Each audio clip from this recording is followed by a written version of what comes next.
इराणमध्ये सुमारे 45 ते 47 वर्ष इस्लामिक राजवट आहे। मात्र आता या राजवटीला चांगलेच हादरे बसत आहेत। ढासळत्या अर्थव्यवस्थेमुळे तिथे नागरिक खामनेईंच्या सत्तेविरोधात प्रचंड नाराज झालेत।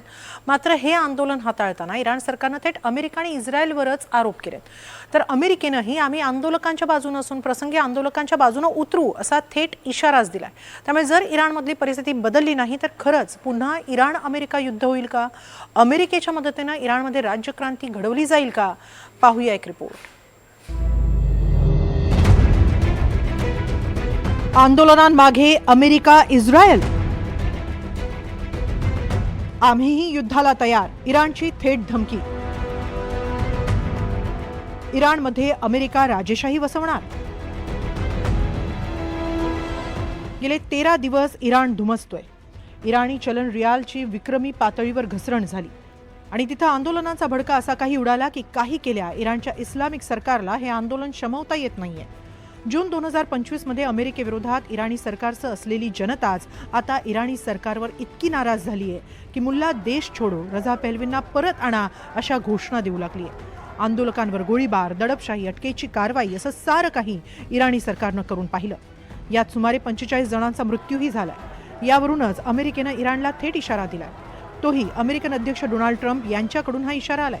जर इराणमध्ये शांततापूर्ण आंदोलन करणाऱ्या आंदोलकांवर हिंसात्मक कारवाई झाली तर अमेरिका आंदोलकांच्या बाजूने उतरेल अशी धमकी ट्रम्प यांनी पुन्हा दिली आहे। तर इस्रायलनेही इराणमधील स्थितीवरून चिंता व्यक्त केली आहे। अमेरिका इराणमध्ये फुल फ्लेज्ड मिलिटरी स्ट्राईक करण्याची शक्यता कमी आहे, पण सर्जिकल स्ट्राईकच्या माध्यमातून किंवा हाय व्हॅल्यू टार्गेटला स्पेशल मिलिटरी ऑपरेशनच्या माध्यमातून एक प्रकारे टार्गेट करण्याची रणनीती वर्ष 2026 मध्ये अमेरिका राबवू शकतो।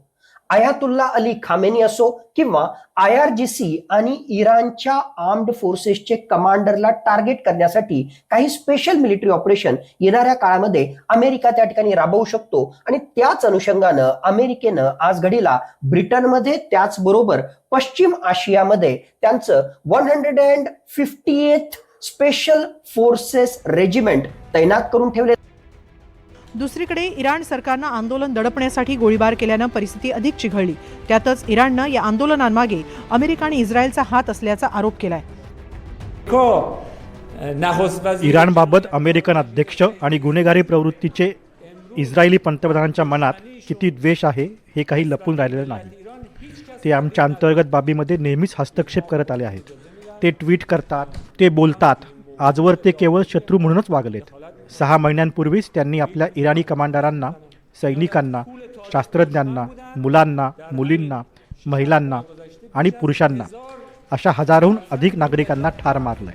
आताही ते हेच करत आहेत।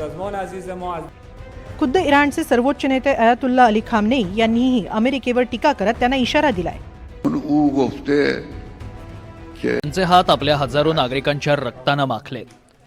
त्या 12 दिवसांच्या युद्धात त्यांनी आपल्या हातानं इराणी नागरिकांचे बळी घेतले। मी इराणी नागरिकांचाच पाठीराखा आहे। मात्र आता लोक सचद विवेक बुद्धीनं वागत नाहीयेत। ते त्या अध्यक्षांवर विश्वास ठेवतायत।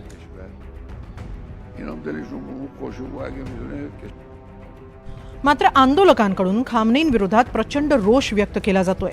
मुल्लांनी देश सोडून निघून जावं, खामनेई मुर्दाबादचे नारे लगावले जात आहेत। शिवाय रजा शाह पहलवी यांना परत आणावं असंही आवाहन केलं जात आहे। रजा शाह पहलवी हे इराणचे निर्वासित क्राऊन प्रिन्स आहेत। त्यांच्या आवाहनानंतरच गुरुवारी आंदोलन अधिक पेटलं। कोण आहेत रजा शाह पहलवी? पाहूया। इराणचे शेवटचे शहा मोहम्मद रजा शाह पहलवी आणि राणी फराह यांचे ते मोठे पुत्र। 31 ऑक्टोबर 1960 रोजी इराणच्या तेहरानमध्ये त्यांचा जन्म झाला। रजा यांचे भाऊ इली रझांचं 2011 मध्ये निधन झालं। रजा यांचं प्राथमिक शिक्षण तेहरानमध्ये झालं। 1967 मध्ये रजा यांची वली अहद म्हणजेच युवराज म्हणून घोषणा करण्यात आली। थोडक्यात इराणचे भावी शासक म्हणून नियुक्ती करण्यात आली। 1979 मध्ये इराणमध्ये इस्लामिक क्रांती झाली। 18व्या वर्षीच रजा यांचं कुटुंबासह परदेशी पलायन झालं। आधी इजिप्त, नंतर मोरोक्को आणि अखेर अमेरिकेत त्यांनी आश्रय घेतला। अमेरिकेत विल्यम्स कॉलेज आणि कॅलिफोर्निया विद्यापीठातून राज्यशास्त्रात त्यांनी शिक्षण घेतलं। 1986 मध्ये इराणी वंशाच्या अमेरिकन नागरिक यास्मिन अमिनींशी त्यांचा विवाह झाला। अमेरिकेच्या मेरीलँड राज्यात निर्वासित जीवन सध्या ते जगतायत। इराणच्या पासपोर्टवरच अमेरिकेत वास्तव्यास आहेत। तरीही इराणमधील खामनेई सरकारविरोधात ते सातत्यानं लिहित असतात। 2013 National Council of Iran for free इलेक्शन्सची त्यांनी स्थापना केली. इराणमध्ये निवडणुका घेण्याचं ते सातत्यानं आवाहन करत आले. इराणवरील पाश्चात्य देशांच्या निर्बंधांचंही त्यांनी समर्थन केलंय. महत्त्वाचं म्हणजे रजा शाह पहलवी हे अमेरिकेत आहेत आणि ट्रम्प यांनी रजा पहलवींना पाठिंबा दर्शवलाय. तर रजा पहलवींनी ट्रम्प यांचे आभार मानत इतर युरोपीय देशांनाही इराणला पाठिंबा देण्याचं आवाहन केलंय. मी अमेरिकन अध्यक्ष डोनाल्ड ट्रम्प यांचे इराणी नागरिकांना दिलेल्या पाठिंब्याबद्दल आभार मानतो. मी इतर युरोपीय नेत्यांनाही आवाहन करतो की त्यांनी सर्वतोपरी इराणी नागरिकांची मदत करावी. अमेरिकेनं इराणच्या आंदोलकांना पाठिंबा दिलाय, त्यामुळे इराणमध्ये राज्यक्रांती झालीच तर इराणमध्ये लोकशाही परत होणार की राजेशाही असा प्रश्न उरतो. शहजादा रेजा पहलवी हा सध्या भविष्यामधला इराणचा राजा म्हणून त्याच्याकडे पाहिला जात आहे. शहजादा रेजा पहलवी याने डोनाल्ड ट्रम्प यांना भेटण्यासाठी वेळ मागितली होती, परंतु डोनाल्ड ट्रम्प यांनी त्यांना ती वेळ देऊ केली नाही आणि त्यांचं म्हणणं होतं की जरी अयातुल्ला अली खामेनी यांना पदच्युत आम्ही त्या ठिकाणी केलं तरी सुद्धा एक प्रकारे निरंकुश सत्ता आम्ही त्या ठिकाणी लादणार नाही आणि इराणची जनताच ज्याला निवडून देईल तो व्यक्ती त्या ठिकाणी सत्ताधीश बनेल. दुसरीकडे इस्रायलचे पंतप्रधान नेतान्याहू यांनीही इराणी जनतेला पाठिंबा दिलाय. इराणी जनतेनं अखेर त्यांचं नशीब त्यांच्या हाती घेतलंय आणि आपण त्याचे साक्षीदार बनत आहोत असं वक्तव्य त्यांनी इस्रायली मंत्र्यांच्या बैठकीत केल्याचं समजतंय. त्याचवेळी अमेरिकेनं जर इराणवर हल्ला केला तर इराणचे मित्रराष्ट्र असलेले रशिया आणि चीन यांच्याकडून काय प्रतिसाद येतो यावरही जागतिक राजकारण अवलंबून असणार आहे. उद्या इराणवर सुद्धा अमेरिकेने हल्ला करण्याची वेळ आली किंवा इराणविषयी काहीही पावलं उचलण्याची वेळ आली तर इराणचे असलेले तथागत मित्रराष्ट्र तथाकथित मित्रराष्ट्र ही इराणला मदत करू शकतील का हा प्रश्न यामुळे उपस्थित झाला. आपण इराणची परिस्थिती पाहिली तर इराणचे बहुतांश शेजारी देश आणि इराण यांचं पटत नाही. शिया आणि सुन्नीवादाची या संपूर्ण प्रकरणाला किनार आहे आणि आखाती प्रदेशातले अनेक देश हे अमेरिकेचे साथीदार सुद्धा आहेत आणि त्यांचे सुद्धा इराणसोबत पारंपरिक वाद आहेत. त्यामुळे उद्या इराणमध्ये समजा आंदोलन पेटलं तर या आंदोलनात इराणच्या बाजूने खरंच कोणी प्रत्यक्ष मैदानात उतरेल का तर त्याचं उत्तर आपल्याला बहुतांशपणे नाही असंच मिळतं. 6 महिन्यांपूर्वीच अमेरिका इराण युद्ध झालं होतं. इस्रायलनं आधी इराणवर हल्ले सुरू केले आणि त्यानंतर त्यात अमेरिकेनं उडी घेतली.